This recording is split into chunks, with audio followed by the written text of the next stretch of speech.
Hello, kamusta tayo? Paano yung upload ko, no? Paano yung upload? After 2 days, upload ulit. After, umaya araw-araw na ako mag-upload. Anong muna tayo? Small talk muna tayo. Ay, alam nyo ba na ano? Alam nyo ba?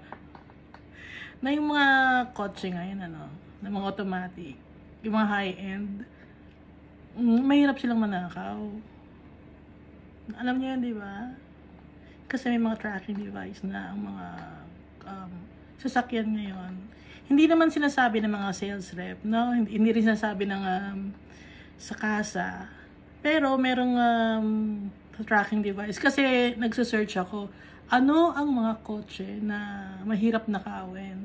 So nakita ko yung mga high-end cars. Tapos nagtanong ako sa isang sales rep or na yun, syempre sales rep, nagbibenta ng kotse. Tinatanong ko, bakit mahirap manakaw ang BMW? Yung mga BMW na bago Bakit mahirap manakaw yun? Tinanong ko siya.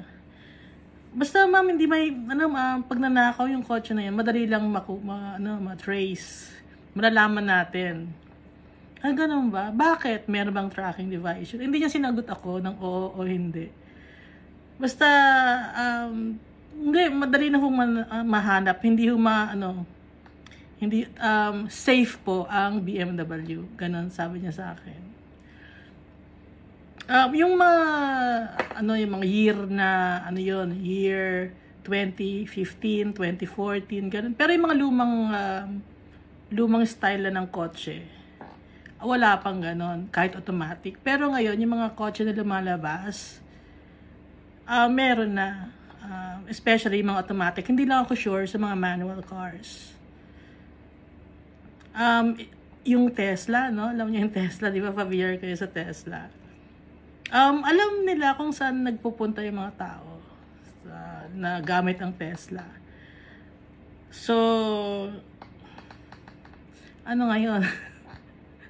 Ibig sabihin nun, alam na ng mga tao, hindi na tayo hindi na confidential kung saan man tayo nagpupunta kasi alam na ng may-ari nung company na Tesla kung saan ang punta ng mga tao. Pero hindi na syempre i-disclose 'yon. At saka 'di ba pag nag-update ng system ang Tesla, so kumukonect siya sa computer. So, alam na ng computer kung nasaan ka ngayon. Kasi kumukonect siya sa computer, di ba? Oh, alam niyo na. Kaya kung gusto niyo ng kotse na, kayo, na ayaw niyo malaman kung saan kayo pupunta. Manual cars or yung mga lumang kotse. Pero kasi mga bago, karamihan meron na mga computer box. Alam niyo na. Hindi sasabihin ng manufacturer ng kotse or ng vehicle na meron. Kasi syempre, hindi mabebenta yung kotse nila pag sinabi nilang meron. Pero, ang advantage naman nun is hindi naman mananakaw yung kotse mo. Kasi nga, madali nang i-trace. Alam nila kung saan nahanapin, kung saan pinuntahan. Di ba kahit nga sa cellphone, alam kung saan magpiping yung cellphone natin. So, alam na ng mga tao kung nasan tayo nagpupunta. Ganun na ang technology natin. Ngayon, advance na yung technology natin. Alam nyo na.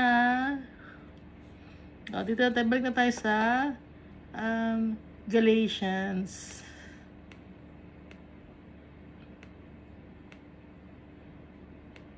At saka pag Tesla, good lang no, pag Tesla ang gamit mo, hindi naman kayo nakakasave ng gasoline or ng diesel or fuel.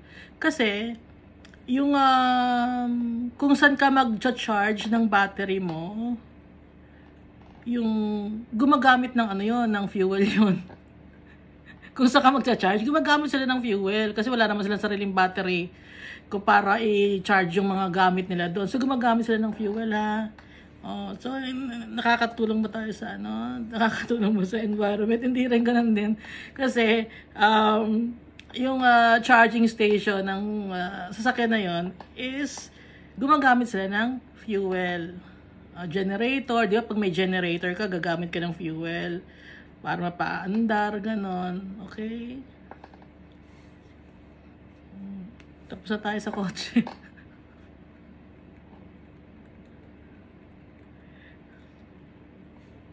Kahit cellphone, wala, hindi tayo, hindi tayo makakapagtago. Nakikita na nila tayo. Nakikita tayo na kung saan tayo pupunta.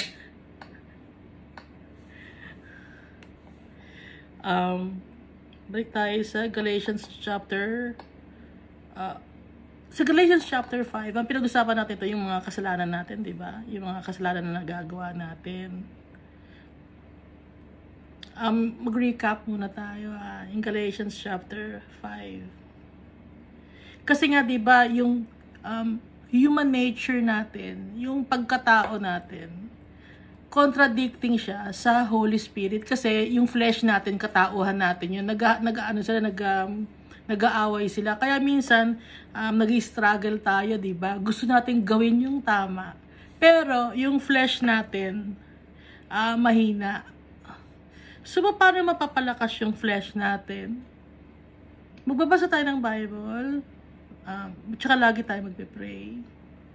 Papakinggan natin si Almighty Father. Kausapin natin siya.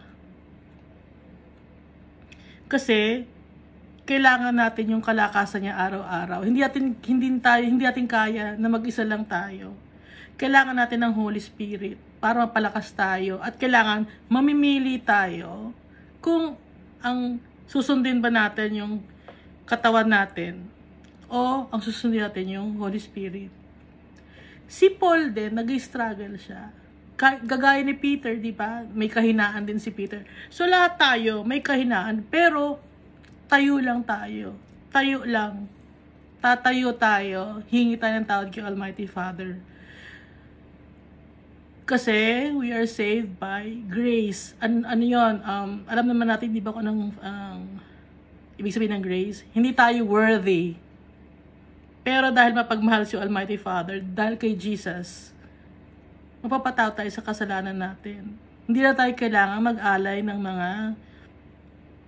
mga animals.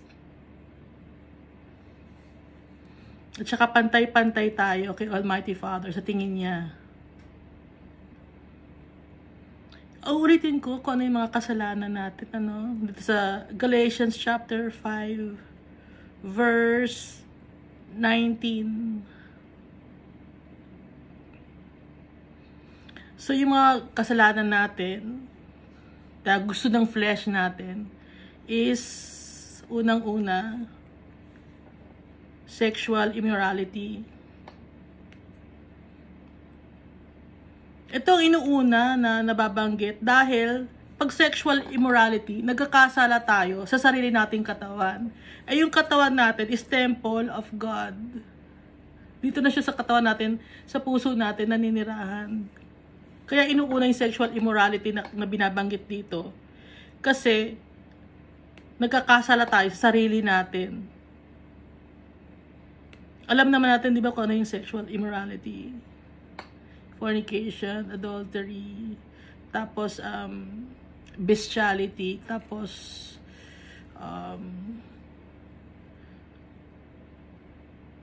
sodomy, ganon,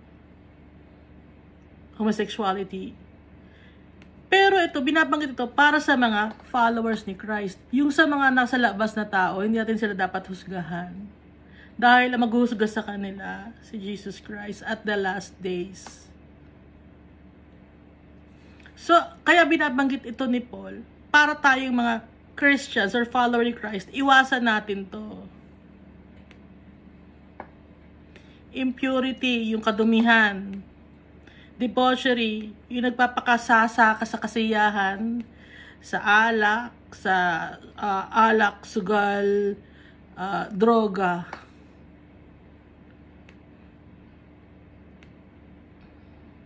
Okay? Yung idolatry naman, hindi lang to yung sinasamba mo, yung mga statue. Sinasamba mo rin yung sarili mo. Kasi di ba may mga atheists, hindi sila naniniwala kay God. Wala silang sinasamba. So, kung wala silang sinasamba, ang sinasamba nila, sarili nila, kasi pinaniwalaan nila, yung sarili nila, yung utak nila, dahil ang isip ng mga atheists, matalino sila. So, hindi sila humble. Wala akong nakitang atheist na humble. Kasi, kung humble ka, i-acknowledge mo si Almighty Father na siya ang ating Creator. Hindi nila ina-acknowledge si Almighty Father. So kahit gaano kabait ang isang tao, kung hindi mo i-acknowledge si Jesus Christ as Lord and Savior, hindi ka matatanggap ni Almighty Father. Kahit gaano ka kabait. Kahit ginagawa mo lahat. Kahit matulungan ka sa kapwa-tao mo. Kung hindi mo i-acknowledge si Jesus Christ, baliwala lahat ng mga paghihirap na yon.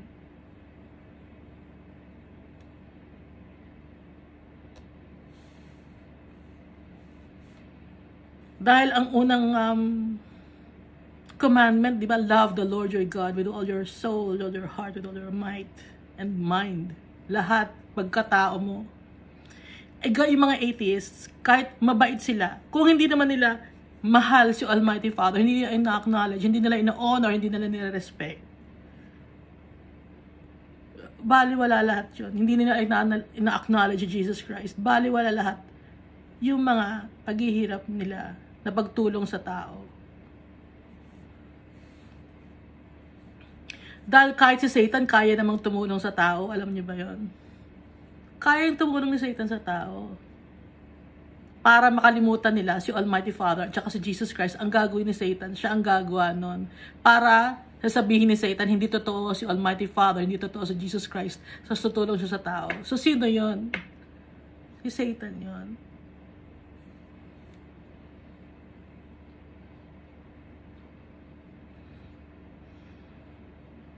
Witchcraft.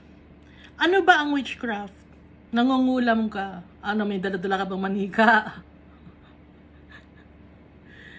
Isa rin sa pag-witchcraft, yung nagdadasal ka, no? Na yung na mapahamak ang isang tao. Idinadasal mo na sana maging masama ang maging buhay niya, na isinusumpa mo siya. Form of witchcraft na rin yun.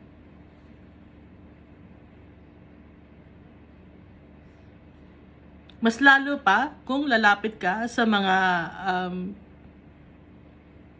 marunong ng tumawag ng iba-ibang mga spirito, tapos babayaran mo sila para magkaroon ng sumpa ang isang tao, or ano bang tawag doon, yung sa Tagalog barang, di ba? Binabarang mo, ganun.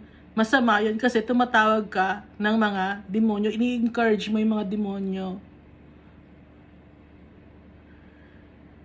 Hindi ko Almighty Father yun.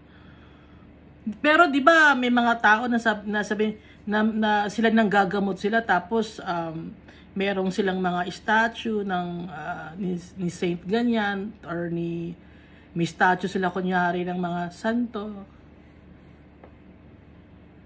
or may mga pendant sila or anting-anting.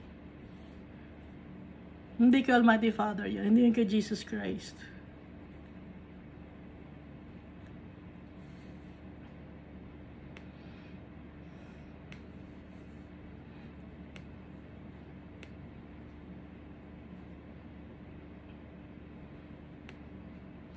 Hatred. Yung galit na galit ka sa tao. Walang ginagawa sa'yo, hate na hate mo. Nakita mo lang sa internet, hate mo na. Or kahit may nagawa sa'yong mali, hindi mo mapatawad. Isinusumpa mo, parang hindi nakukumpleto yung buhay mo, yung nagngingit-ngit ka sa galit. Hate yon. Ayaw ni Almighty Father na may hatred tayo. Kasi iti-chismis mo, ganon. Dire-diretso to na magkakasunod to, di ba? Gusto niyo pagsunod-sunodin natin? Or kunyari, galit ka sa kapwa-tao mo, isinusumpa mo siya. Dahil naiinggit ka. Ngayon, nagwawala ka. Pag naging maganda ang buhay, nagwawala ka. Dahil gusto mo, ikaw lang ang mayaman, ikaw lang ang pagpalain. Kaya, pinagdikit-dikit natin, yung hatred, yung jealousy, fits of rage, witchcraft.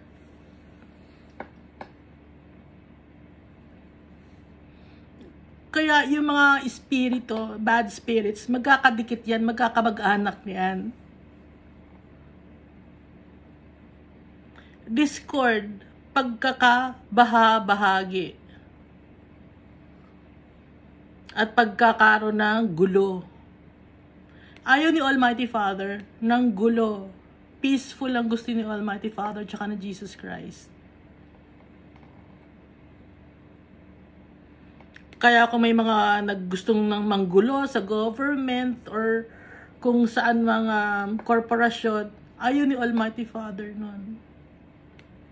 Kasi, hindi, wala kaming justice. Kailangan namin ng justice. Kung gusto natin ng justice, makakakuha tayo ng tamang justice kay Almighty Father. Siya magbibigay sa atin ng justice. Siya mag-iiba ng government. Hindi ba natin kaya ibigay yun kay Almighty Father? Dahil lahat naman kaya niya eh. Kaya ni Almighty Father yun. Huwag natin ilagay sa kamay natin. Ilagay natin sa kamay ni Jesus Christ at ni Almighty Father lahat. Kasi pag gano'n nire-respeto natin sila, alam natin na sila ang makapangyarihan sa lahat. At wala tayong magagawa dahil tao lang tayo. Makasalanan tayo.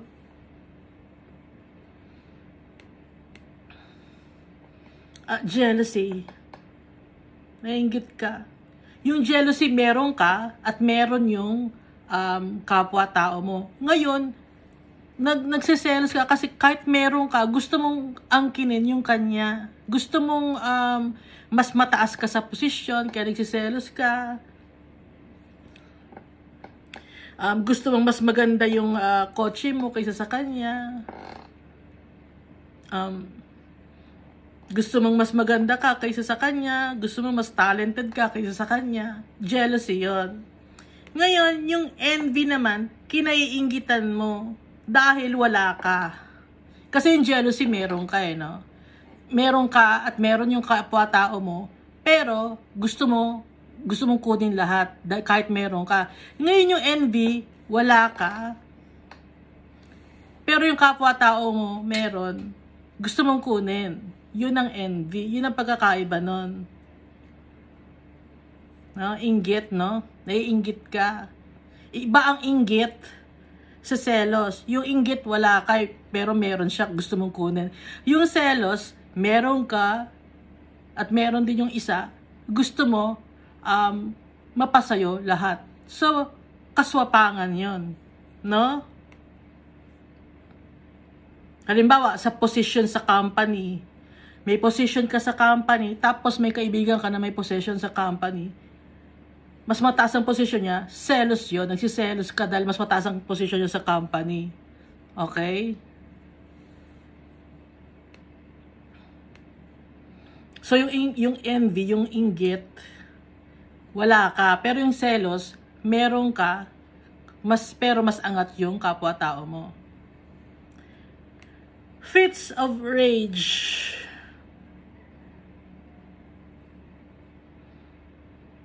Galit.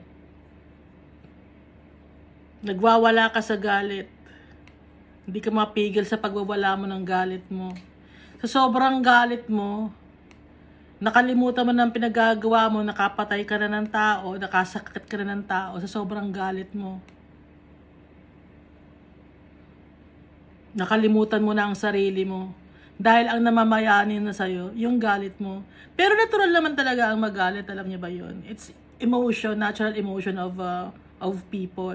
Pero, kung yun na mismo ang mamamayani sa'yo, hindi na tama yun. Kasi, yung anger, hanggang dun lang, dapat i-stop na. Halimbawa, nagalit ka, i-stop mo na. Pero kung aalagaan mo pa, alam mo yung inaalagaan na galit. Yung itinatanim mo pa yung galit mo, na pinapahaba mo pa, dumaan ang mga oras, ang panahon, ang taon, may galit ka pa rin. Yun ang hindi tama. Tapos yung galit na yun, nagiging hatred na yun. Nagkakaroon na ng ugat sa puso mo. Selfish ambition. Mga ambisyoso. Hindi naman masama ang maging ambitious, no? Ang masama, yung selfish ka, na ikaw lang ang gusto mo. Ikaw lang, ako lang ang dapat ganyan. Wala nang iba. Or, ako lang dapat ang yumaman. Wala nang iba. Or, gusto kong makamal or makakuha ng madaming pera. Ambition ko yun eh. Gusto ko ako lang. Ganon. Selfish ka. Hindi ka nag-share ng blessings mo. Basta gusto mo, nakafocus mo yung ambition mo sa iyo lang. Yung dissensions, pinapaaklas mo yung mga tao na magalit. Alam niyo ba yun? Example ulit sa politics, no? Uy, alam niyo ba, ganyan ang ginawa ng ating, kung sino man, ganyan ang ginawa, aklas na tayo, magalit tayo, lahat. Yon, dissension yon. Pinapaaklas mo para mag-rally ang mga tao, or sa kumpanya, or yung sa pamilya mo, uy, alam mo ba, ganyan ang ginawa niyan. Oli ka, pagtulong-tulungan natin. Yon, dissension yon.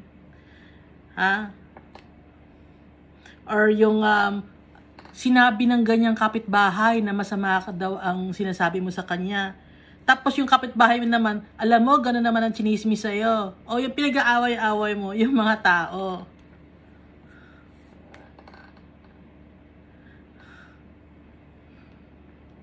Minsan nakakalimutan natin, nakakalimutan ba ninyo na masama yung mga ginagawa natin, natin yung chismis natin, pinag-aaway-aaway natin yung mga tao. Yung may mga sitsitan, sitsitan yan, alam mo, ganyan sinabi niya. Tapos mamaya-maya naman, sa kabila naman, oo, masama nga yun eh. Sige, yun. Yung sinusulsulan mo, okay? Nanunulsul ka ng mga ng away. Ayaw ni Almighty Father yun. Kasalanan yun. Kahit pa sabihing totoo o hindi ang sinabi, basta nanunulsul ka ng away, ayaw ni Almighty Father, kahit totoo pa yung sinabi nung isang babae, nung isang tao sa isang tao, or yung isang tao sa isang tao, para sila may sinabi sa isa't isa, kahit totoo ang sinabi nila, tapos pag sinabi mo, nagpo-promote ka ng kagalitan. Kaya kung ganun, dapat manahimik ka na lang. Huwag ka nang makisali, huwag ka nang mag-promote ng away sa mga tao.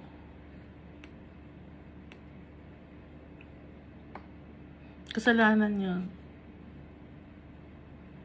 Factions. Naggagawa ka ng pagkakabaha-bahagi. Halimbawa, pare-pareho kayong Christian. Pare-pareho kayong Christian. Tapos, alam mo, mali ang ganun sinabi ni brother, mali ang ganun sinabi ni sister. O sige, hiwalay na tayo dyan, gagawa tayo ng sarili nating organisasyon. Hindi tama yon. Dahil gusto nga ni Almighty Father, tayong lahat na mga followers niya, magsasama-sama, magmamahalan. Kaya magtataka tayo, bakit ang daming denomination ng mga Christians?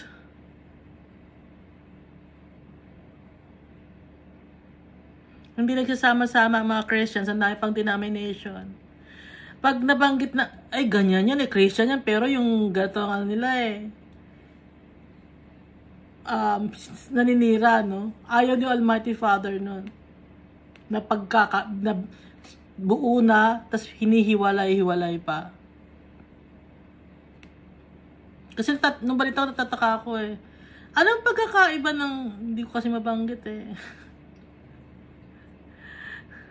Tapos yung pareho silang Christian, pero magkaiba ng denomination, magkagalit sila, no?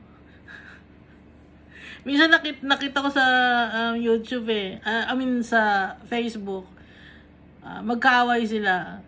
Sabi ng isa, lipulin niyo po siya, o Diyos, ipadala niyo po ang inyong apoy sa langit, lipulin niyo sila. Tapos siya naman,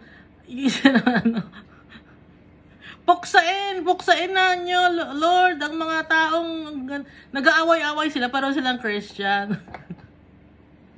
Pero magkaiba ng denomination. Ayaw ni Almighty Father nun. At saka kahit sabihin mo na, Lord, buksain mo sila, Lord. Hindi gagawin ni Almighty Father yon. Kasi mahal niya ang mga tao. Bakit mo sasabing puksain yung ibang tao or yung ibang Christian? Bakit gusto mong papuksain? Bakit gusto mong papalipol yung ibang mga Christian? Bakit nag-aaway? Kung pupuksain ni Almighty Father yung kaaway mo, ikaw din mapupuksa ka din. Kasi pareho namang may kasalanan eh. Pareho rin may kasalanan. At saka yung ganon na nasa Old Testament yon. Sa New Testament, hindi na ganon. Mahalin mo na ang kapwa-tao mo. Hindi na yung puksain, lilipulin. Mamahalin natin ang kapwa-tao natin. Lalo na yung mga brethren natin, susuportahan natin. Pero kung may maling ginagawa, pagsasabihan natin na maayos. Hindi yung pupuksain nyo, lipulin. Ginagawa nyong kaaway ang parehong Christian. Hindi ganon. Pagsabihin nyo yung leader ninyo para malaman yung tama. Ibibigay natin kay Almighty Father. Para kausapin ni Almighty Father yun. At si Almighty Father ang magbibigay ng justice sa mga tao na yun na gumagawa ng hindi tama sa kanilang kapwa-tao.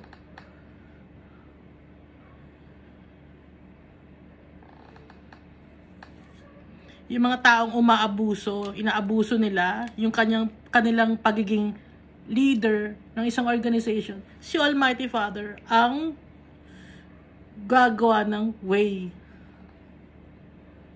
Hindi man ngayon merong tamang oras for judgment.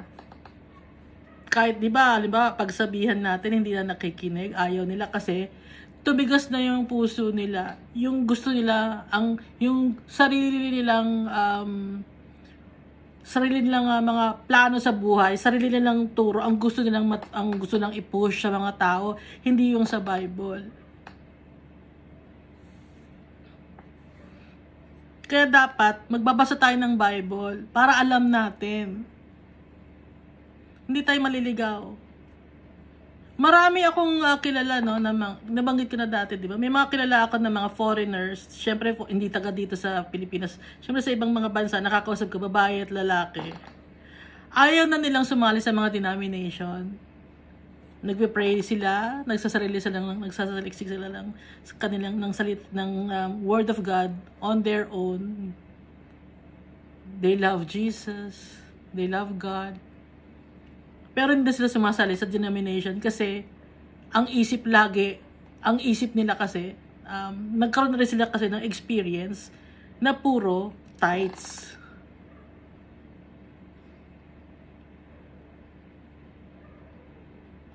Pero kung titignan mo, yung mga Jewish Christians, kasi may mga Jewish Christians na, hindi sila nanghihingi ng tithes. Imagine Jewish Christians sila.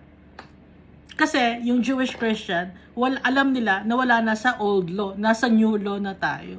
Nasa new covenant rather. Wala na sa old covenant, nasa new covenant na. Kaya hindi sila nanghihingi ng tithes. Ang ano lang nila is donation. So, anong masasabi ninyo sa mga Jew na yun, ha? Kayo ba, Jew ba kayo? Mga Jewish Christian na yun, ha? Nakakatuwa nga. Gusto ko nga silang kausapin kung ano pang, alam ko may matututunan pa ako sa kanila about kay Jesus Christ. Search nyo sa internet. Okay? Mga Jewish Christians. Meron.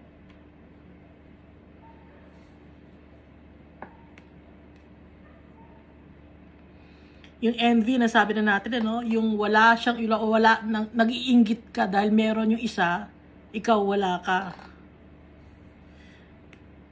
Meron akong kwento rito sa envy, no. Pero hindi naman ako nag-envy. Kasi mayroon akong isang kaibigan na meron siyang relos na Rolex. Eh, nakita ko na meron siya na Rolex. Sabi ko sa kanya, kahit na naka-ano siya, no? Ang suot lang niya is t-shirt lang at shorts. Tapos paglalabas siya, naka-Rolex siya. Okay? Simple lang, pambahay lang ang paglalabas siya ng bahay. Ano lang, nakapambahay lang siya kahit lalabas siya ng bahay. T-shirt lang na white, tsaka shorts lang, tapos naka-Rolex. Sabi ko sa kanya, ang yabang mo naman. Tapos sabi niya sa akin, mayabang ba ako?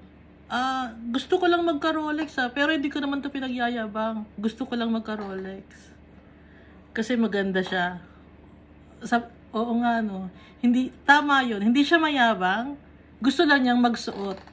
Okay? So, kung may nakikita tayo na tao na maganda ang suot, hindi siya nagyayabang. Gusto niya kasing isuot. Kasi, it makes him feel good. No? Pero hindi siya nagyayabang. So, may mga ganun tao. Minsan, di ba makakakita, ay, yabang naman yung ganyang kotse niya. Hindi ako bibili ng ganyang kotse. Sobrang yabang naman yan. Hindi siya nagyayabang na bumili ng kotse na yon. Gusto niya kasi yon. Pero hindi niya yun binili para ipagyabang. Kasi gusto lang niya to feel good. Hindi para ipagyabang. Okay? Kaya lang natin naiisip na mayabang. Na-insecure tayo kasi wala tayo. Naiinggit kasi tayo. Pero, yung tao na meron na yun, hindi niya gustong ipagyabang. Ayan. Makikita mo naman yung tao kung gusto niya ipagyabang o hindi, di ba? Mararamdaman mo sa kilos at gawa ng tao na yon kung nagyayabang siya o hindi. Pero hindi naman eh. Nung makita ko, oo nga, no, sorry, sabi ko, sorry. Mali ako doon kasi nga natuwa ako sa relos niya. Ang ganda ng relos niya. Nainggit ako. Pero yung inggit na inggit na hindi yung kailangan magkaroon ako ng relos na gano'n. Kailangan na kahit anong gawin.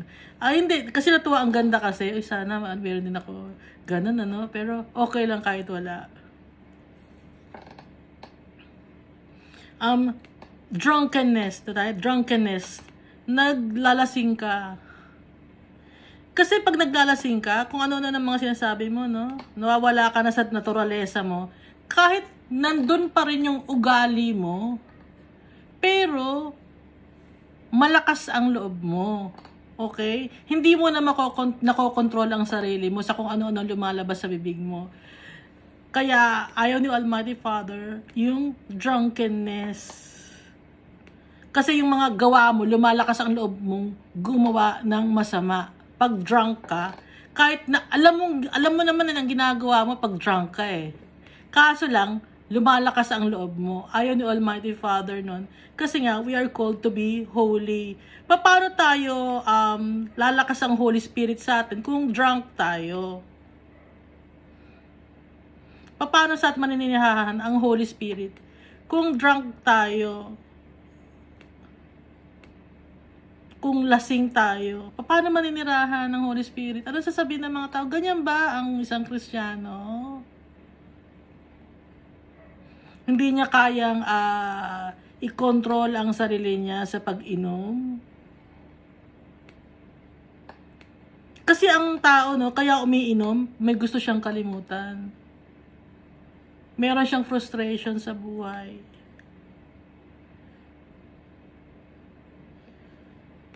Insecurity. Mawawala lang ito, yung insecurity natin, yung frustrations natin. Ibibigay natin lahat kay Almighty Father. Kaya kung magpapasakop tayo kay Almighty Father, kaya hindi ka na maglalasing dahil nirerespeto mo si Almighty Father at ang Holy Spirit tsaka si Jesus Christ.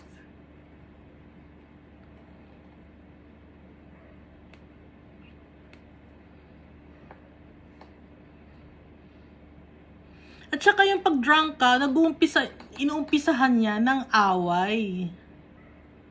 No? Ng away, ng kaguluhan. Ayaw ni Almighty Father ng away at gulo.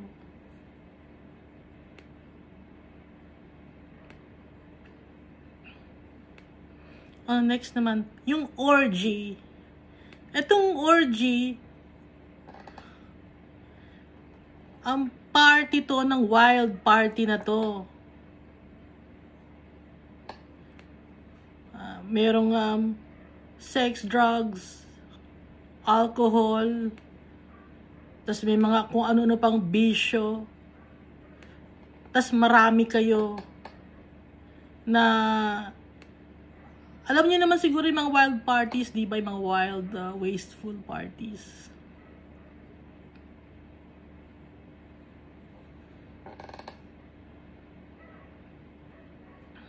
Tapos madilim yung lugar, ganon. Di ba? Usually ganon.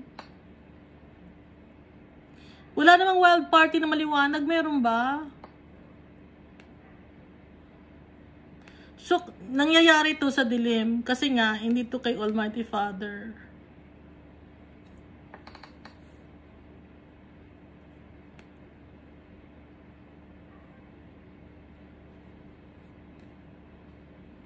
So, iniisa-isa ni Paul yung mga kasalanan.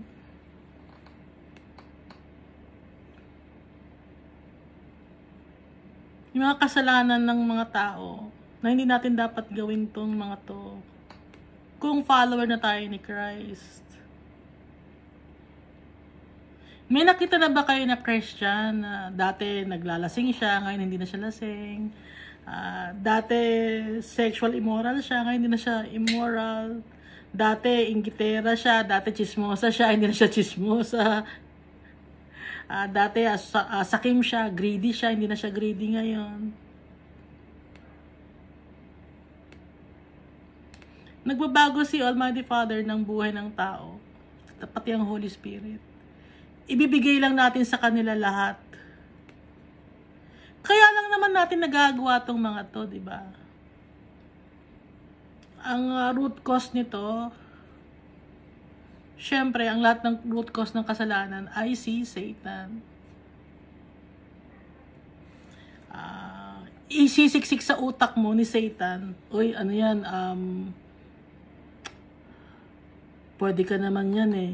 Hindi lang alam ng asawa mo, pwede mong gawin yan. Or, tinan mo, meron siyang ganon. Dapat meron ka rin ganon eh. No? Bakit? Siya lang ba ang merong ganon? Siya lang ba ang kayang gawin yun? Kaya mo rin gawin yun. Ganon si Satan. Ha? Lahat ng mga bad thoughts na naiisip natin, mga bad things na pumapasok sa utak natin, galing yun kay Satan. Hindi yung galing kay Almighty Father. Ngayon, pag piniplay mo sa mind mo yon, masisira ka. Pag paulit-ulit mong piniplay sa mind yon, nire-replay mo sa utak mo, masisira ka. Mawawala ka kay Almighty Father, maliligaw ka. Kaya may mga Christian na nagbabackslide, na bumabalik sila sa dati nilang gawin. Kasi ayaw nila magpasakop kay Almighty Father tsaka kay Jesus Christ. Inuuna nila yung laman nila kaysa sa Holy Spirit. Kasi nga, gaya ng sabi ko kanina, magkalaban ng Holy Spirit ang human nature. So sa atin, papanalunin natin si Almighty Father tsaka si Jesus Christ sa buhay natin. Pag hindi man maiwasan na magkasala tayo eh. Ay, yung leader niya rin nagkakasala din. Lahat tayo. Pero hingi tayo agad ng tawag kay Almighty Father.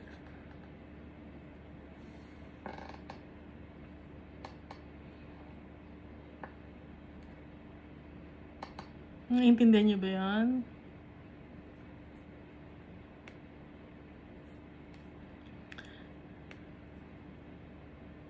Itong i-share ko ngayon is hindi dahil sa Halloween kaya i-share ko to ha. Baka sa ayaw kayo isinebat yung Halloween ba? Hindi, kasi nakikinig ako ng audio Bible. Itong Jesus heals a demon-possessed man.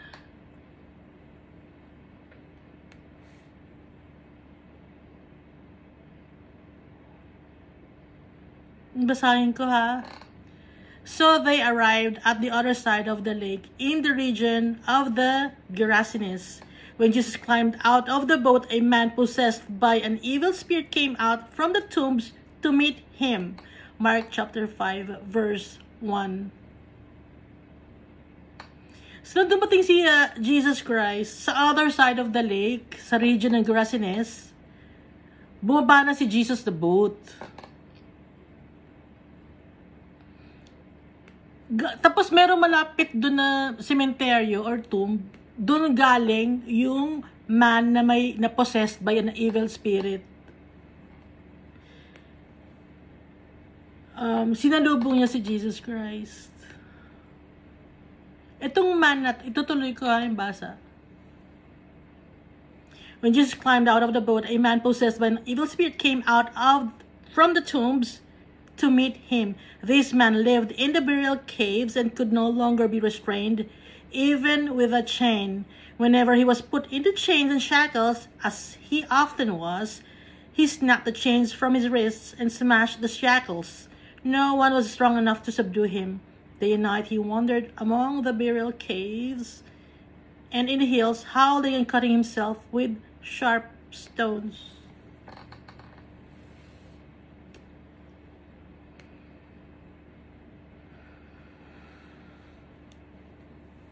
So, itong man na to, galing siya, nakatira siya sa burial caves. Okay, sa tomb, sa mga lugar na walang tao, na doon nililibing yung mga taong namatay na. Hindi siya masawata or hindi siya ma-restrain ng ibang mga tao kahit na lalagyan siya ng shackles or chains, natatanggal niya.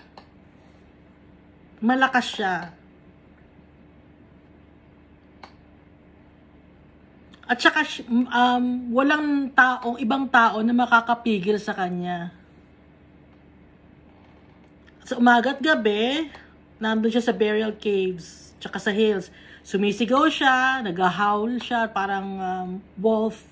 Tapos, sinasaktan niya yung sarili niya, cutting himself with sharp stones. Itong tao na to na possessed by an evil spirit, nag-uumpisa ito sa depression, nawawala ng pananampalataya kay Almighty Father, tsaka kay Jesus Christ.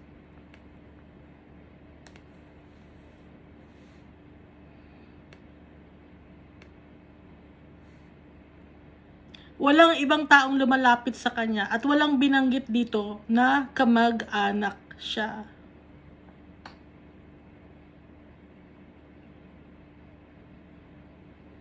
Yung kamag-anak na malalapit, walang binanggit. Walang lumalapit sa kanya. So, itong mama na to, depressed siya. Tapos, di ba pag depressed ka, kung ano-ano pumapasok sa isip mo, na pinapasok sa utak mo ni Satanas, lahat ng mga masasamang bagay. So, dumami ng dumami ngayon yung galit niya sa mundo, yung frustrations niya, yung anger niya, na itanim sa puso niya, yung galit niya pati sa puso at sa isip niya.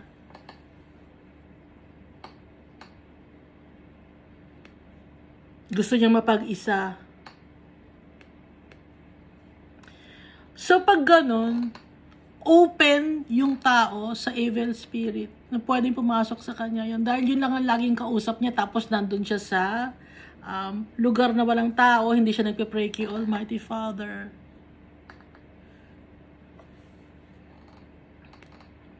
Tapos yung evil spirit, inuutusan siya, nasaktan niya yung sarili niya. Di ba hanggang ngayon, may mga tao na sinasaktan yung sarili nila, nagkakat ng maliit, kakat ng ganyan, tapos itatago nila, tapos may peglat yon.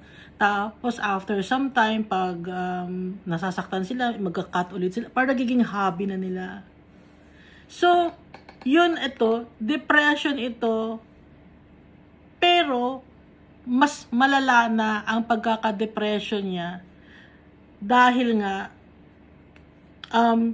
yung utak niya tsaka yung puso niya malayo kay Almighty Father. At tsaka may kasalanan siya na hindi niya matanggap. Hindi niya matanggap din yung sarili niya, yung frustration. Sama-sama na yon. Kaya, na-demon possessed na siya.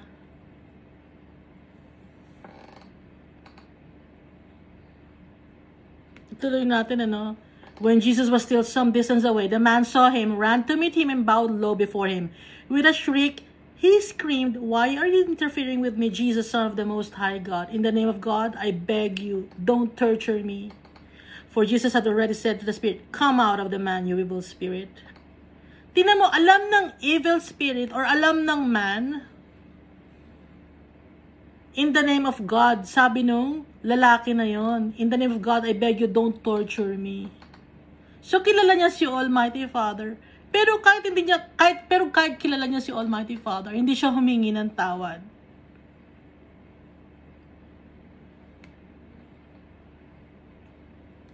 Tapos, kaya alam niya na Jesus, Son of the Most High God. Alam niya, binanggit niya eh. Kasi, ang nagsabi sa kanya nito is yung, dahil nga demon possessed siya, alam ng demon, yung katawan niya, naghahari na sa katawan niya is yung demon na.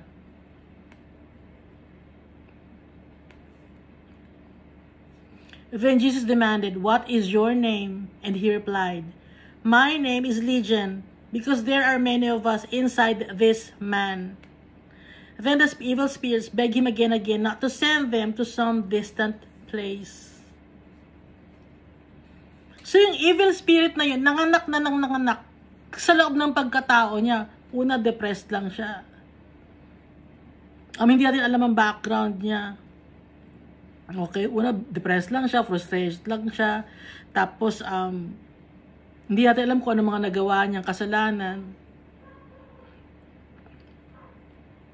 So, padami ng padami yun. Kaya, dumami ngayon yung evil spirit sa katauhan niya, na legion na ang tawag. At yun na ngayon ang namayani or nagko-control na sa katawan niya.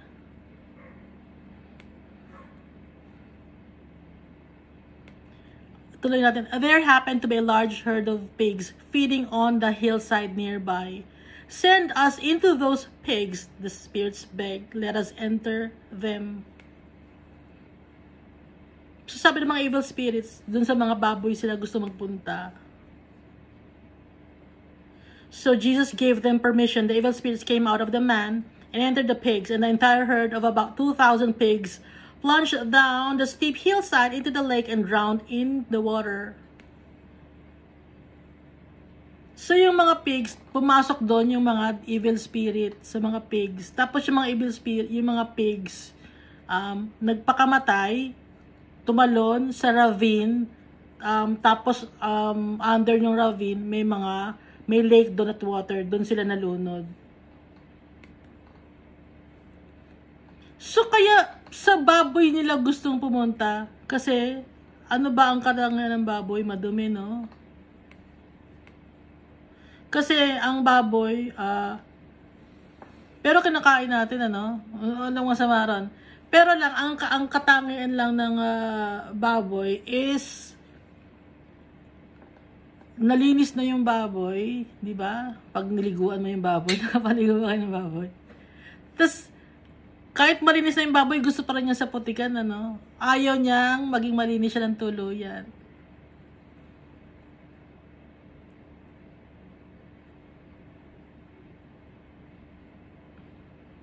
The herdsmen fled to the nearby town and the surrounding countryside, spreading the news as they ran.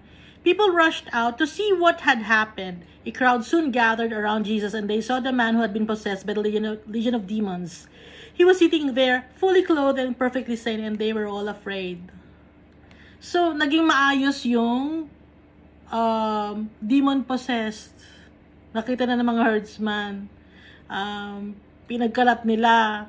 Ngayon, yung mga tao ngayon, nagpuntahan, nakita nila ngayon, yung demon-possessed, maayos na.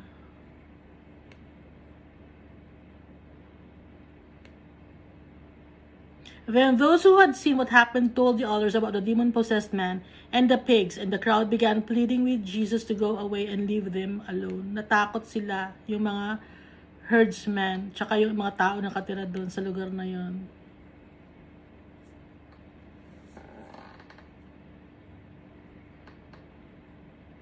So, makakapagpagaling lang sa atin, sa ating mga depression, si Jesus Christ lang, si Almighty Father. Sila lang makakapagpagaling ng depression natin. Kasi, ibibigay natin sa kanila lahat. Up to now, may mga taong dumadaan sa depression na kaya nagdodroga ang ibang mga tao dahil depressed sila. Kaya sila nag-aalak, naglalasing kasi depressed sila. Kaya kung ano-ano ang ginagawa nilang kasiyahan, wild parties, kasi depressed sila, may kulang sa buhay nila.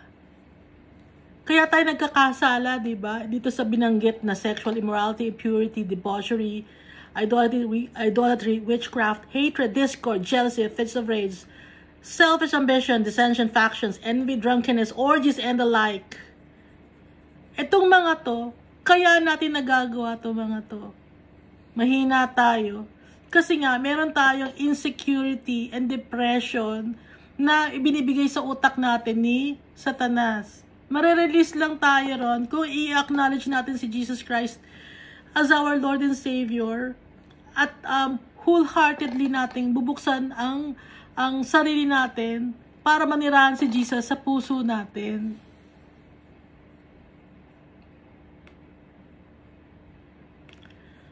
I must admit, no, I had panic anxiety depression way back in I think matagal ako nagkaroon ng depression. Nag-start yun bata pa ako.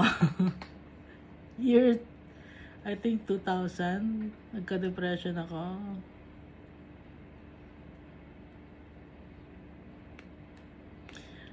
Ang nagpagaling lang sa akin, si Jesus Christ. Nung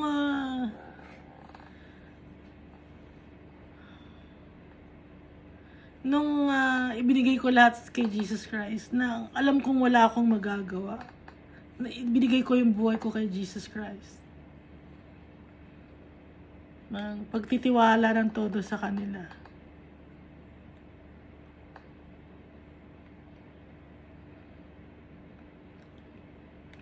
Kasi yung depression ko noon is may mga feelings ako na hindi ko mailabas.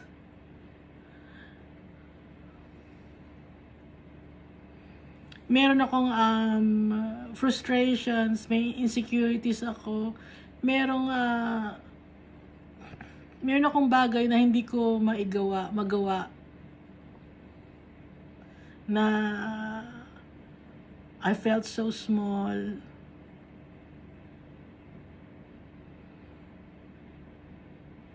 I felt I was nothing. Pero kay Jesus Christ, nagpapasalamat ako dahil sinave nila ako. Sinave ako ni Jesus Christ. Siya ang gumawa ng paraan. Dahil hindi ko kayang gawin sa sarili ko. Sila ang gumawa ng paraan para i-save ako from myself. Kaya lagi kong sinasabi na ang sarili ko ang kalaban ko. Wala akong kalaban na ibang tao, sarili ko.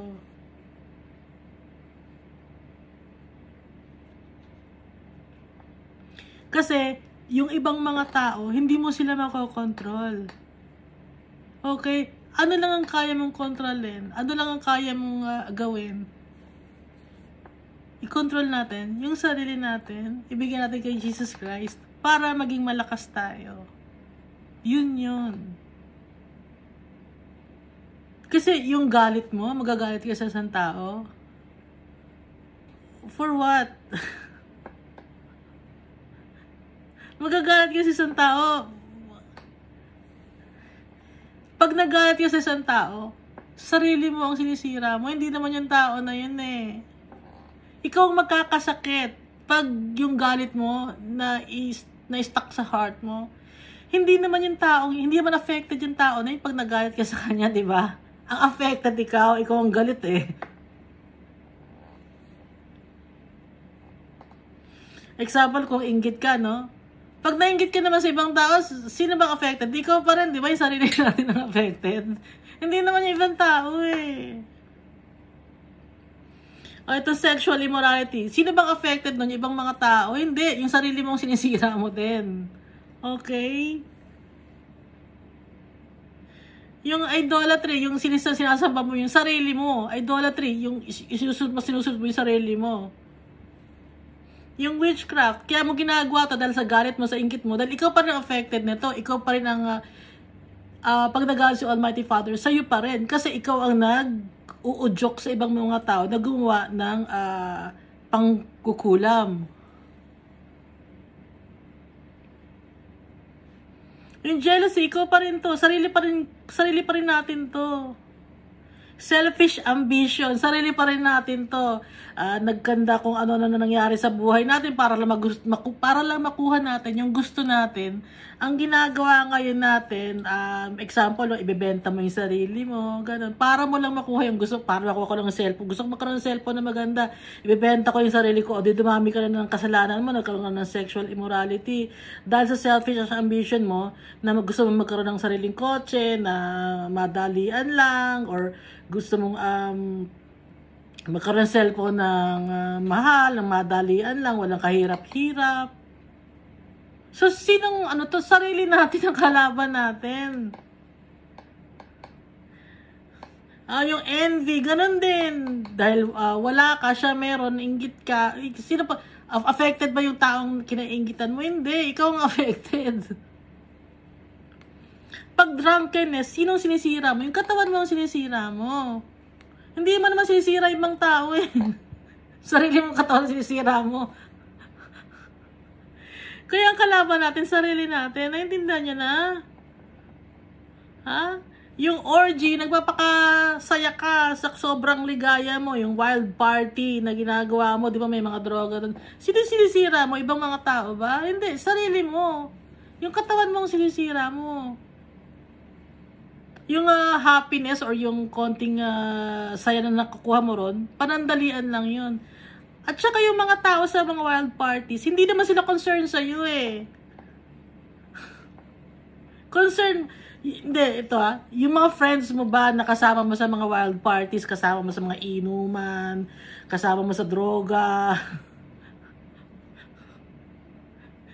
kasama mo sa sexual immorality mo, concerned ba talaga sila sa'yo? Kasi kung concerned sila sa'yo, hindi nila gagawin yun na masira ka. Okay? Kung may concern sa'yo totoong tao, hindi nila gagawin yun na masira ka.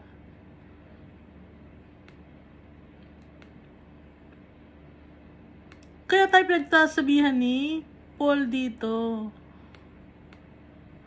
Ang tingin natin lagi, puro sarili natin. Tingin tayo sa sarili natin kung bakit ganito ang nararamdaman natin. Bakit ganito nararamdaman ako, naiinggit ako sa kanya. Bakit ganito nararamdaman ko, gusto kong mang-away ng tao. Sarili natin ang kalaban natin.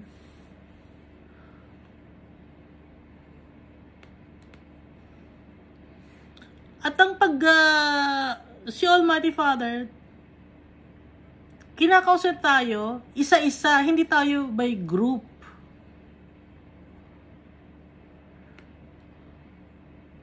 Ngayon, kung, halimbawa, may mga kaibigan ka, nakasama sa inuman, kasama sa debauchery, kasama sa mga wild parties,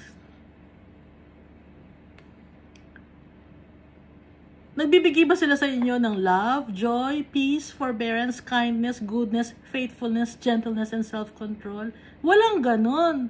Kasi itong mga to, sa Holy Spirit ito. Kung wala sa iyo ang Holy Spirit, wala kang ganito.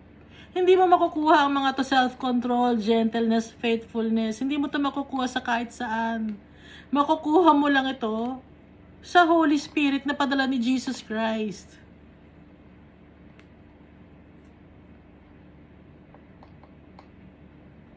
So, kinakasap tayo dito ni Paul, mga followers to ni Christ, ha? Mga followers ni Christ to. Na sinasabihan ni Paul, mga taga-Galatians. Pero hindi pa tayo nag-start ng Galatians chapter 6.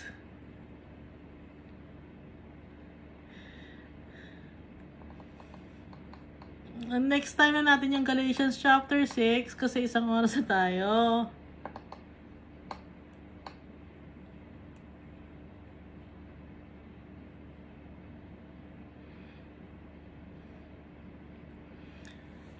Ang plano talaga is Galatians chapter 6, pero may sinusunod ako. Sinusunod ko si Almighty Father. Kaya hindi natin na-tackle yung Galatians chapter 6. Next time na lang.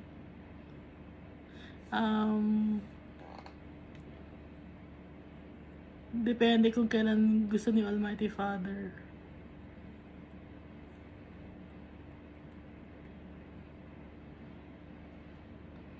Nagpapasalamat ako kay Almighty Father sa pagmamahal niya sa ating lahat. Sa ating lahat, hindi lang sa akin. Sa inyo, pagmamahal niya sa inyo.